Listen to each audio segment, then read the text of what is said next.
자, 오늘은 은혜 아래 있음이라라는 말씀의 제목으로 로마서 말씀 같이 나누도록 하겠습니다.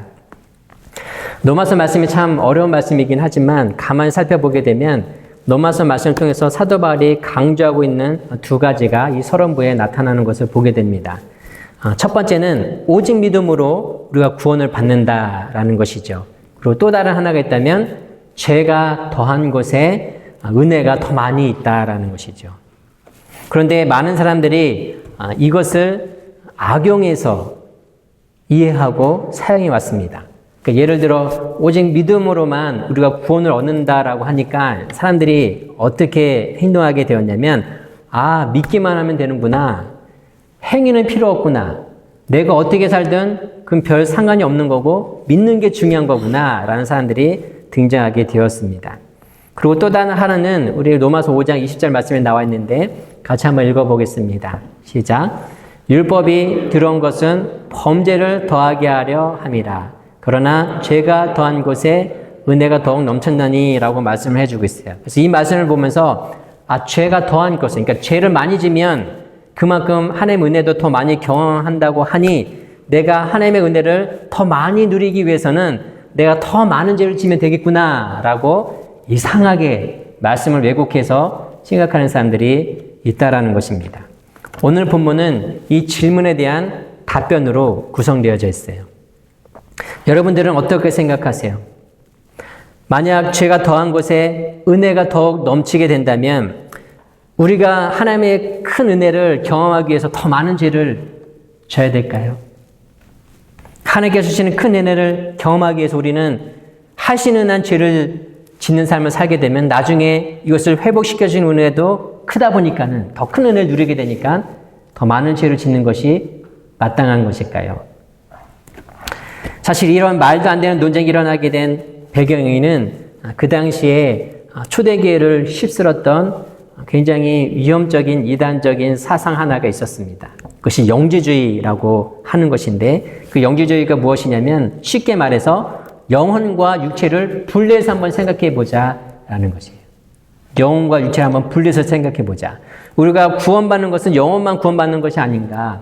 육체는 어차피 죽어서 땅에 흙으로 돌아갈 건데 어차피 죽어서 흙으로 돌아갈 거 영혼 우리가 구원받아서 하나님 나라에 가고 육은 어차피 없어져 버릴 것이니까 있는 동안 즐겁게 사용하자라는 것이죠. 그래서 이로 인해서 쾌락주의가 등장하게 됩니다. 살아있는 동안 마음껏 내가 하고 싶은 거 하면서 즐거움을 누리면서 쾌락적으로 살자라는 것이죠. 그리고 그 쾌락주의의 반대급부로 또 하나가 생겨나게 되는데 아니다. 그럴수록 우리가 더 육체를 쳐가지고 십자가 앞에 복종을 해야 된다라고 하면서 금식과 고행을 강조하는 금욕주의가 등장하게 됩니다. 산이나 광야로 들어가가지고 그냥 내 몸을 쳐가지고 내 그 욕망과 이런 욕구들 다 절제시키면서 그렇게 살아가는 그런 이제 어떤 그런 그 모습들이 이제 생겨나게 되었던 것이죠. 이렇게 쾌락주의와 금욕주의는 모두 영지주의가 낳은 폐해 중에 하나입니다. 그리고 이 영지주의 사상이 초대교회를 덮치면서 굉장히 혼란스럽게 하였고 많은 문제들을 낳게 했는데 그렇다면 오늘 본문이 말씀하고 있는 것처럼 은혜를 우리가 하나님부터 은혜를 많이 받기 위해서 더 많은 죄를 져야 될까요? 여기에 대해서 사도 바울은 단호하게 우리에게 말씀해 주고 있습니다. 우리 2절 말씀 같이 다시 한번 읽어보겠습니다. 2절 말씀. 자, 시작. 그럴 수 없느니라. 죄에 대하여 죽은 우리가 어찌 그 가운데 더 살리오? 라고 말씀을 해주고 있어요. 무엇이라고 말씀해 주고 있냐면 사도 바울은 단호하게 얘기합니다. 그럴 수가 없다라는 것이죠. 그럴 수가 없다. 우리 요한복음 8장에 보게 되면 아주 유명한 사건이 등장하게 됩니다. 이 간음하다가 잡힌 여인이 예수님 앞에 이제 데리고 나오는 상황. 그래서 사람들이 다 예수님의 이제 어떻게 판단하시나, 어떤 결정하시나 다 돌을 들고 죽이려고 하고 있는 그 상황에 나와 있는 장면이 8장에 등장하고 있는데 현장에 간음하다 잡힌 이 여인을 예수님 앞에 데리고 나면서 이 당시 종교 지도였던 바리새인들이 예수님께 이렇게 묻습니다. 현장에서 간음하다 잡힌 이 여인이 있는데 돌로 쳐서 죽여야 됩니까? 라고 할 때에 예수님이 뭐라고 말씀을 하시죠? 너희 중에 죄 없는 자가 먼저 돌로 치라라고 말씀해 주시게 되죠. 그러자 사람들 다 하나둘씩 다 떠나가게 되었고 결국에는 예수님과 이 여인만 둘이 남게 되었습니다. 이때 예수님이 요한복음 8장 10절에서 11절 말씀에 이 말씀을 해주고 계시는데 같이 한번 읽어보겠습니다. 자, 시작. 예수께서 일어나사 여자 외에 아무도 없는 것을 보시고 이르시되 여자여 너를 고발하던 그들이 어디 있느냐? 너를 정죄한 자가 없느냐? 대답하되 주여 없나이다. 예수께서 이르시되 나도 너를 정죄하지 아니하노니 가서 다시는 죄를 범하지 말라 하시니라라고 말씀을 해주고 있습니다. 여러분 한번 여러분들이 가늠하다 잡힌 여인이라 생각해보고 이 사건을 한번 보시길 바랍니다. 그러니까 예수님께서 이 말씀을 해주시고 이제 헤어지게 되었는데 이 여인이 앞으로 어떻게 살아가게 되었을까요? 아마 두 가지를 생각하면서 이 여인은 살아가게 되었을 것입니다. 첫 번째는 다시는 죄를 범하지 말라는 예수님의 말씀을 가슴에 새기면서 이런 삶을 살지 않도록 아마 몸부림치며 살았을 거예요. 아, 현장에서 제대로 걸어서 붙잡혔는데 아무 일 없이 살았네. 오늘은 수지 맞았구만. 오늘 밤에는 더 화려한 곳에서 더 많은 남자와 한번 즐겨보자. 이러고 살았을까요? 그렇지 않았겠죠. 그럴 수가 없는 것입니다. 또 두 번째는 도대체 이런 나를 용서해줘. 모든 사람들이 다 나를 죽이려고 하는데 나를 용서해 주려고 하는 이분이 과연 누굴까? 그분이 어떠한 분이길래 나를 용서해 주시는 것일까? 아마 예수님에 대해서 궁금해하고 예수님에 대해서 알고 싶어 했을 것입니다. 이렇듯 내가 정말 십자가의 은혜와 사랑을 깨닫고 경험하게 되어지게 되면 그 하나님의 사랑이 내 가슴속에 내 심령에 깊이 새겨지게 되어지게 되면 죄를 또 짓고 싶은 생각이 사라지게 되어 있어요. 하나님이 싫어하신다라는 것을 우리가 경험하기 때문에 한번 실수를 할 수 있지만 이것을 그냥 아무렇지 넘어갔네. 그렇다고 계속 똑같은 것을 반복해서 줄 수 있는가라고 할 때에 그럴 수 없다라는 것이죠. 그리고 이런 은혜를 주신 분이 누구이신가에 대한 궁금증과 그분을 알고 싶어하는 그런 갈망이 우리 안에 일어나는 것이 아주 자연스러운 현상이 됩니다. 그래서 사도 바울은 오늘 보면 1절, 2절 말씀 이렇게 강조하고 있는 것이죠. 다시 한번 읽어보겠습니다. 시작. 그런즉 우리가 무슨 말을 하리요? 은혜를 더하게 하려고 죄에 거하겠느냐? 그럴 수 없느니라. 죄에 대하여 죽은 우리가 어찌 그 가운데 더 살리요? 그러니까 큰 은혜를 더 많이 받기 위해서 더 큰 죄를 진다라는 것은 있을 수 없다라는 것이죠. 전에는 내가 그렇게 살아서 하나님의 은혜로 죄사함을 받아서 큰 은혜를 입었지만 또 큰 이런 은혜를 입기 위해서 예전보다 더 많은 죄를 진다라는 것은 있을 수가 없다라는 것이죠. 왜냐하면 본질적으로 그 큰 은혜와 사랑을 입은 사람은 그 하나님의 그 깊은 사랑을 경험한 사람은 죄와 가까이 할 수 없기 때문에 이것을 끊어내고자 하는 그런 그 마음과 생각들이 성령께서 우리 안에 주시기 때문에 그럴 수가 없다라는 겁니다.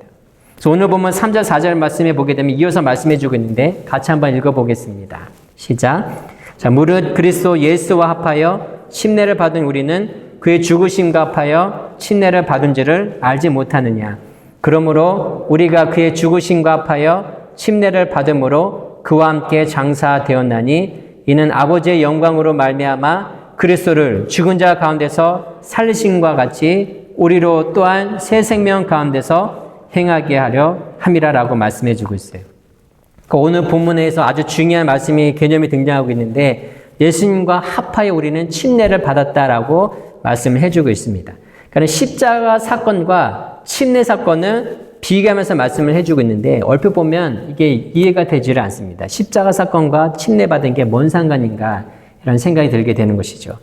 여기에 대해서 고린도전서를 통해서 사도 바울은 이 침례에 대해서 다시 한번 설명해 주고 있는데 우리 고린도전서 10장 1절에서 2절 말씀 같이 한번 보도록 하겠습니다. 시작. 형제들아 나는 너희가 알지 못하기를 원하지 아니하노니 우리 조상들이 다 구름 아래에 있고 바다 가운데로 지나가며 모세에게 속하여 다 구름과 바다에서 침례를 받고 라고 말씀을 해주고 있어요. 이게 무슨 말일까?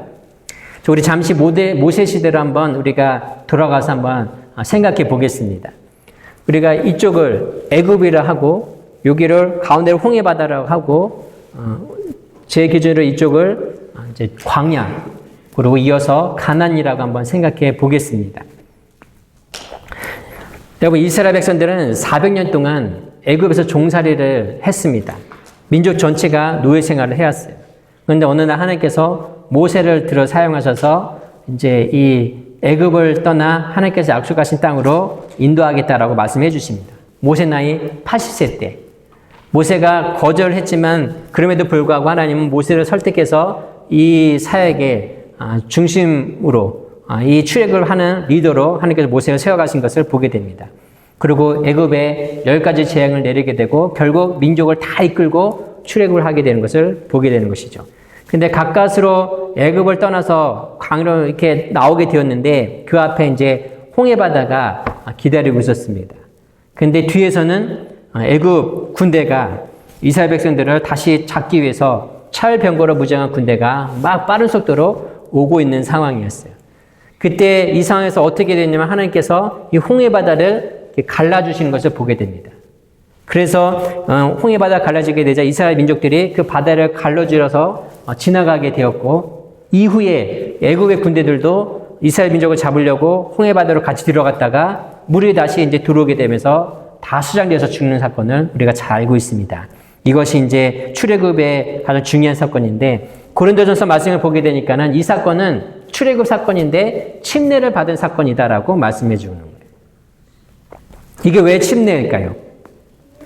그러면 집중해서 한번 생각해 보시길 바랍니다. 자, 애굽의 시각에서 보게 되면, 애굽의 시각에서 보게 되면, 이 홍해 바다 가운데 이스라엘 민족들이 어떻게 하고 있는 것처럼 보이게 되냐면, 바다로 들어가고 있는 것처럼 보여요. 이것은 무엇을 의미하냐면, 죽으러 가는 거와 같은 겁니다. 애굽의 시각에서 보게 되면, 이스라엘 민족들이 바닷속으로 죽으러 가는 거예요.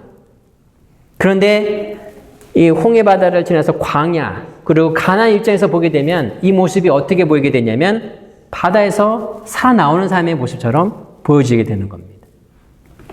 이처럼 홍해 바다를 통하여서 두 현상이 나타나는 것이죠. 애굽을 향해서는 죽고 가나안을 향해서는 다시 살아나는 그런 모습이 보여지게 되는 것입니다. 이것은 죄에 대해서 죽고 약속에 대해서 사는 것과 같은 이것을 사도 바울은 침례를 통해서 이것을 표현하고 있는 것이죠. 그래서 오늘 보면 3절 말씀을 보게 되면 예수님이 십자가에 죽으실 때에 우리가 침례를 받음으로 우리도 함께 예수님과 함께 죽었다라고 말씀을 해주고 있고 우리가 예수님을 믿게 되는 순간 나의 옛 자아가 예수님이 십자가와 함께 죽게 된다라고 말씀해주고 있어요. 그렇기 때문에 내가 짊어져 있던 모든 죄의 문제들이 함께 십자가에 못 박혀지게 된다라는 것이죠. 그래서 예수님 믿는 사람들을 향해서 하나님께서는 더 이상 이 사람을 향해서 죄가 없다라고 더 이상 죄를 묻지 않겠다라고 말씀을 해주고 계시는 겁니다. 그래서 죄의 속박에서 더 이상 이제 벗어나지 못하는 게 아니라 예수 믿는 사람들은 십자가 앞에서 우리 예수님과 함께 다 우리 죄도 같이 죽어졌기 때문에 더 이상 죄에 억눌려서 살아가는 존재가 아니라 죄로부터 자유함을 얻어서 살아갈 수 있는 존재로 하나님께서 삼아주셨다라는 것입니다. 왜냐하면 예수님께서 우리 모든 죄를 대신 지신해서 희생제물이 되어주셔서 이 죄의 그런 대가를 다 예수님이 짊어지셨기 때문에 그렇습니다. 그래서 성경은 사도 바울은 예수님이 십자가에 못 박히게 되었을 때에 나의 옛사람도 같이 십자가에 못 박히게 되었고 예수님이 죽음 이기시고 부활하셨을 때에 나도 예수님을 인하여서 새롭게 부활해서 새로운 사람으로 태어나게 되었다라는 것이 성경의 선언인 거예요. 예수를 믿는다는 것은 무엇인가? 우리가 예수를 믿고 거듭났다는 것의 의미는 이제는 예수님과 함께 십자가 못 박혀 나의 죄도 같이 죽게 되었고 예수님이 부활하시는 말미암아 나도 같이 예수님과 함께 새로 부활하게 되어서 새로운 삶을, 새로운 인생을 살아가는 존재가 되었다라는 것이 오늘 말씀의 핵심이 되는 것입니다. 이것을 사도 바울은 침례라는 단어를 통해서 설명해 주고 있는 것이죠. 근데 문제가 있습니다. 우리가 잘 알고 있는 그 문제. 성경 그렇게 선언하고 있는데 우리의 현실은 어때요? 그렇지 않다라는 것이죠. 여러분 지금까지 오랫동안 신앙생활을 해오셨어요. 예수님 믿고 하나님의 자녀로 신앙생활을 해오셨는데 여러분 죄 안 짓고 사셨습니까? 지금까지? 죄로부터 자유로운 삶을 살아오셨어요? 그렇지가 않지요. 죄가 유혹해 오면 우리는 쉽게 빠집니다.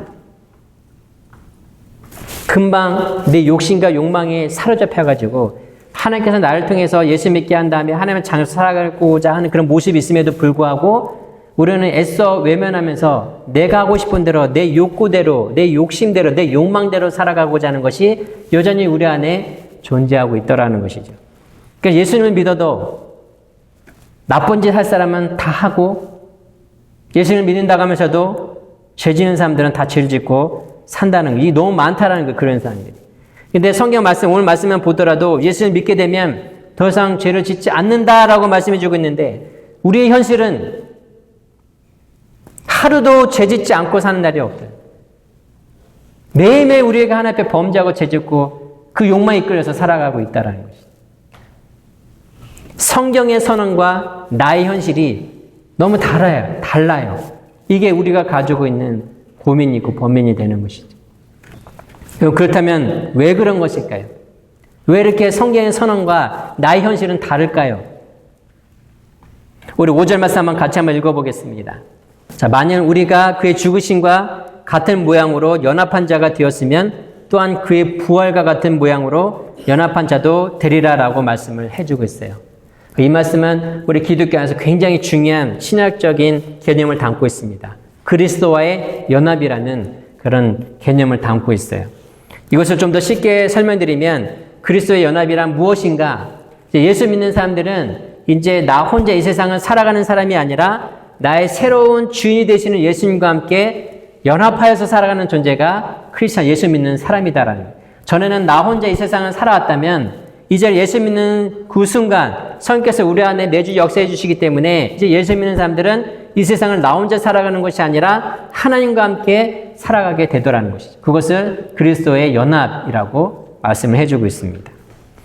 그리고 이 그리스도와 연합의 이 교리는 보통 무엇을 표현하고 있냐면 결혼으로 비유를 많이 해주고 있어요. 그래서 예수님을 신랑으로 이렇게 묘사하고 있고 이제 교회를, 성도된 교회를 신부라고 이렇게 묘사를 하고 있죠. 예를 들면 오늘 말씀 비춰서 예를 들면 이렇게 우리가 설명할 수 있을 겁니다. 내가 결혼을 해가지고 지금 배우자와 행복하게 살고 있는데 옛 여인이 결혼하기 전에 사귀었던 옛 여인이 자꾸 연락을 해오는 거예요. 한번 만나자고. 다시 예전처럼 그런 좋은 관계 속에 있고 싶다고. 생각해 보니까 너만한 사람이 없더라. 자꾸 연락이 오는 거예요. 그런데 이것을 나 혼자 해결해 보겠다고 아둥바둥 하다가 어떻게 되죠? 스스로 해결 못하고 오히려 이것 때문에 가정에 큰 문제가 일어나는 경우가 대부분입니다. 우리 신앙도 마찬가지. 내가 예수님을 믿고 나도 새로운 사람을 살아가겠다고 결단하고 하나님 말씀으로 하나님 중심으로 살아가겠다고 했는데 자꾸 옛 여인이 오는 거예요. 연락이 와요. 자꾸 예수 믿기 전에 했었던, 내가 예수 믿기 전에 했었던, 내가 참 좋아했었던, 지금은 차마 하나님께서 죄라고 여기는 것들이기 때문에 할 수는 없지만 자꾸 내가 예전에 했었던 그 좋았던 경험들이 자꾸 스멀스멀 들어오면서 잘해보자라고 유혹을 해보는 거죠. 다시 한번 해보자. 여러분, 이럴 때는 어떻게 해야 됩니까? 옛 예인을 확실하게 정리할 수 있는 방법이 무엇일까요? 복잡할 것 같지만 아주 간단합니다. 옛 예인이 자꾸 추근덕거리면 어떻게 하면 돼요? 내 배우자를 데리고 가서 만나면 되는 거예요. 내 남편을, 내 아내를 데리고 가서 옛 예인과 만나면은 그 자리에서 해결됩니다. 예인이 또 만났는데 불구하고 또 연락이 와요. 그러면 또 가서 같이 가서 몇 번만 그렇게 하면 옛 예인이 다시는 연락 오지 않습니다. 신앙생활도 마찬가지. 우리가 예수를 믿어도 불구하고 죄에 자꾸 넘어지는 이유가 무엇이겠습니까? 옛사람이 자꾸 강력하게 유혹해 오는데 우리가 이걸 뿌리치지 못하는 이유가 무엇이겠어요? 예수를 믿고 나니까 하지 못하게 되는 옛날 일들이 참 그러질 때가 많이 있는데 왜 그런 유혹들이 시간이 지나면 지날수록 더 강하게 다가오게 되는 걸까요? 이것을 이길 수 있는 가장 좋은 방법은 그런 죄 유혹이 강하게 내 안에 들어오게 될 때 예수님과 함께 있으면 예수님의 그 말씀 앞에 우리가 가까이 딱 붙어서 앞에 다가가게 되면 떠나가게 돼 있어요. 근데 우리는 예수님과 함께 이 문제를 해결하려고 하지 않아요. 자꾸 옛 예인이 나의 옛 자아가 나의 그 육체의 죄악된 본성을 가지고 있는 그런 생각들이 자꾸 죄에게 유혹을 해오는데 이것을 예수님과 함께 이것을 뿌리치고 이기려고 하지 않는다고요. 그러려고 하지 않고 내 힘으로 해보겠다고 하니까 계속해서 넘어지고 실패하게 되는 것이죠. 그리스도와 연합이 되지 않기 때문에 무너지게 되는 겁니다. 여러분, 제 유혹이 옛 여인이 자꾸 나를 꼬시려고 할 때 내가 알아서 정리하겠다. 내 배우자가 더 이상 이것 때문에 신경 쓰지 않도록 내가 알아서 해결해야지. 혼자 끙끙 싸매고 이 문제에 계속 고민하고 어떻게 해볼까? 옛 여인과 만나서 얘기도 해보고 설득도 해보고 좋은 말로도 화도 내면서 이렇게 해보려고 백날 해봐야 해결이 안 됩니다. 더 깊은 수렁에 빠져들게 돼요. 열이면 무너지게 됩니다. 그 유혹에서 못 벗어나요. 그런데 예수님과 함께하고자 하면 얘기는 달라지는 것이죠. 예수님과 함께하는 삶을 살아가게 되면 죄의 유혹이 왔을 때 사단이 날 지금 유혹해오는구나. 이거를 성령께서 단번에 깨닫게 하십니다. 예수님과 가까워지면 가까워질수록 제가 유혹해올 때 이게 하나님께 주시는 마음이 아니고 사단이 주는 생각이구나. 이거를 단번에 구별해내게 돼요. 예수님과 가까워지면 가까워질수록 더 그렇습니다. 그런데 예수님과 멀어지면 멀어질수록 어때요? 분간이 안 되고 분별이 안 돼요. 이게 하나님께 주신 기회인지 사단이 주는 유혹인지 알 수가 없고 자꾸 옛 예인이 주는 유혹에 우리 마음과 생각이 빼앗겨져 버리고 넘어지게 되는 겁니다. 그런데 예수님과 함께하는 삶을 살아가게 되면 내 안에 계시는 예수의 영이신 성령 하나님께서 바라보게 하는 것이죠. 그 죄의 본질을 바라보게 하시기 때문에 거기서부터 우리가 이길 수 있도록 그 유혹에서 끊어낼 수 있도록 더 이상 거기에 내가 옛날과 같이 예수 믿기 전처럼 설레거나 여기에 내가 마음과 생각이 빠져서 넘어지지 않도록 성령께서 막아주신다. 그리고 이런 과정을 통해서 사단이 내 안에 강력하게 역사하시는 성령님의 일하심을 보고 이 사람은 건들지 못하는 것이죠. 안 되는구나. 얘는 안 넘어가는구나. 그래서 이제 도망치게 되는, 그 삶에서 떠나게 되는 것이죠. 그리고 누구를 찾냐면 예수님과 함께하지 않는, 예수 믿는다고 하지만 하나님과 상관없이 사는 삶을 향해서 우는 사자같이 덮치게 되는 거예요. 여러분, 예수님과 함께하는 삶을 살게 되면 내 안에 사단과 귀신의 역사가 틈탈 수가 없어요. 예수님과 가까워지면 가까워질수록 사단과 마귀는 알아서 도망가게 되어 있어요. 근데 우리가 예수님을 믿음에도 불구하고 하나님의 믿음에도 불구하고 여전히 반복된 죄를 즐거워하고 끊어내지 못한다면 내가 지금 예수님과 함께하는 삶을 살고 있는가를 한번 생각해 보셔야 돼요. 에스겔을 통해서 망했던 남유다 백성들과 같이 하나님을 믿고 있지만 그들은 하나님을 믿고 있지요. 다 하나님의 선민 백성이라고 생각하지만 어떻게 해요? 하나님과 살지는 않아요. 하나님의 말씀과 살지는 않지요. 그렇지만 생각으로는 나는 하나님의 선민 백성이라고 생각을 해요. 하나님을 믿는다고 생각하고. 그런 사람들 향해서 하나님의 심판은 결국에는 그 나라 민족이 다 망해버리고 말았어요. 오늘 사도 바울이 우리에게 강조하고 있는 것은 예수를 믿음으로 말미암아 우리가 구원을 받는 것은 분명한데 그렇다고 우리가 그 더 큰 은혜를 받기 위해서 더 죄를 질 수가 있는가? 그럴 수 없다라는 것이죠. 예수님과 함께하면 함께할수록 친밀해지면 친밀해질수록 사단 마귀는 떠나가기 때문에 죄로부터 자유함을 얻게 되는 거예요. 성경의 선언대로 우리 삶이 그렇게 변화되어지게 되는 겁니다. 근데 예수님과 함께하고자 하는 그리스도와 연합하고자 하는 그런 우리의 그 믿음의 삶의 자세가 되어지지 않기 때문에 자꾸 사단이 옛 애인이 유혹해오고 넘어뜨리려고 하는데 우리가 무방비로 그렇게 주저앉게 되더라는 거죠. 말씀을 정리하겠습니다. 오늘 본문의 결론이 6장 12절에서 14절에 나오고 있는데 같이 한번 읽어보겠습니다. 자, 시작. 그러므로 너희는 죄가 너희 죽을 몸을 지배하지 못하게 하여 몸의 사욕에 순종하지 말고 또한 너희 지체를 불의의 무기로 죄에게 내주지 말고 오직 너희 자신을 죽은 자 가운데서 다시 살아난 자 같이 하나님께 드리며 너희 지체를 의의 무기로 하나님께 드리라. 죄가 너희를 주장하지 못하리니 이는 너희가 법 아래에 있지 아니하고 은혜 아래에 있음이라라고 말씀을 해주고 있어요. 무슨 말씀입니까? 죄가 몸을 지배하지 못하게 하고 불의의 무기로 우리 몸을 내어 던져주지 말라라는 거예요. 우리 몸을 의의 무기로 하나님께 드리라는 것이죠. 죄가 더 이상 너를 주장하지 못하게 될 것이니까 너희는 은혜 아래에 있기 때문에 이제 불의 가운데 너의 몸을 던지지 말고 하나님께 드리라는 것이죠. 여러분, 오늘 제목은 은혜 아래에 있음이라는데 이 은혜 아래에 있음이라는 게 무슨 의미냐면 은혜 아래에 살아간다는 것은 하나님은 나를 향한 계획하심이 있어요. 예수님을 믿게 하실 때부터 우리를 예수 믿게 하시려고 부르실 때부터 우리를 부르신 이유와 목적이 있다고요. 하나님은 우리가 그 하나님의 계획하심에 붙들려서 살아가기를 원하세요. 그래서 은혜 아래 살아간다는 것은 하나님의 계획하심 안에 붙들려 살아가는 삶을 은혜 아래에 머무는 삶이라고 우리는 이야기를 합니다.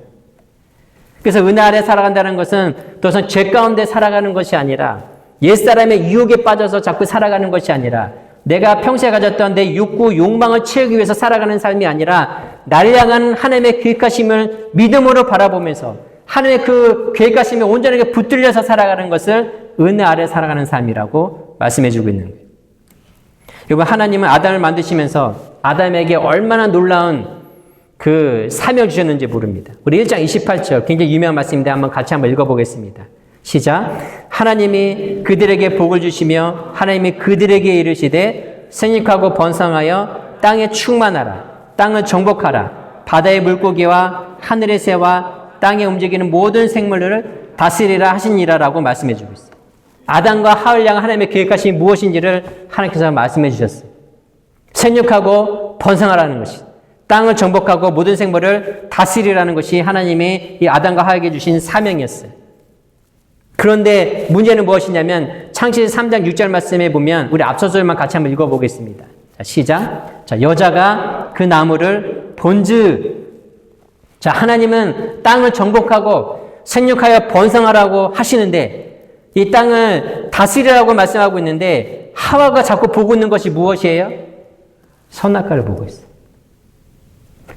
선악과를 보고 있어요. 하나님은 우리를 향한 놀라운 계획하심이 있고 우리에게 맡겨진 사명이 있고 그 말씀 안에 그 사명 안에 살아가기를 원하시는데 우리는 하나님께서 하지 말라고 하신 그것을 바라보고 살아가고 있더라고요. 하나님께서 금지하신 것을 계속 보고 있어요. 하나님께서 나를 향한 놀라운 계획하심과 인도하심이 있다라고 말씀해주고 있는데 우리는 자꾸 나의 옛사람의 모습을, 예수 믿기 이전의 모습, 혹은 세상 살면서 살아가고 있는 그 모습을 바라보면서 마음과 생각이 다 빼앗겨버리고 있는 것이죠. 심판받아서 멸망의 길로 가고 있는지도 모르고 죄지으면서 즐거워하고 있는 그 삶들을 바라보면서 살아가고 있더라는 거예요. 하나님께서 아브라함과 롯과 헤어지고 난 다음에 하나님이 찾아오셨어요. 롯은 되게 화려하고 비옥해 보이고 아름다운 도시로 갔고 아브라함은 롯이 네가 이쪽으로 가면 난 이쪽으로 가겠다 해가지고 반대쪽 아무것도 없는 광야 같은 곳에 나오게 되죠. 졸지에 아무것도 없는 그런 속에서 다시 처음부터 밑바닥 인생을 살아가야 될 상황에 하나님이 오셔서 창세기 13장 14절 말씀이 이렇게 말씀해 주고 있어요. 같이 한번 읽어보겠습니다. 시작. 롯이 아브라함을 떠난 후에 여호와께서 아브라함에게 이르시되 너는 눈을 들어 너의 있는 곳에서 북쪽과 남쪽 그리고 동쪽과 서쪽을 바라보라라고 말씀해 주고 있어요. 이 말씀이 무엇이냐면 하나님은 사람을 바라보지 말고 좋은 땅 찾아서 떠나가는 그런 환경 바라보지 말고 옛 고향이었던 갈대아 우르를 바라보지 말라라고 말씀해 주고 있어요. 넌 지금 눈을 들어가지고 동서남북을 바라보라라는 것이죠. 너를 이곳에 있게 하신 하나님을 바라보라는 거예요. 널 향한 놀라운 계획을 가지고 계시는 하나님을 믿음의 눈을 들어서 바라보라라고 오늘 하나님이 말씀해주고 계시는 것입니다. 너를 향한 놀라운 계획하심이 나에게 있다.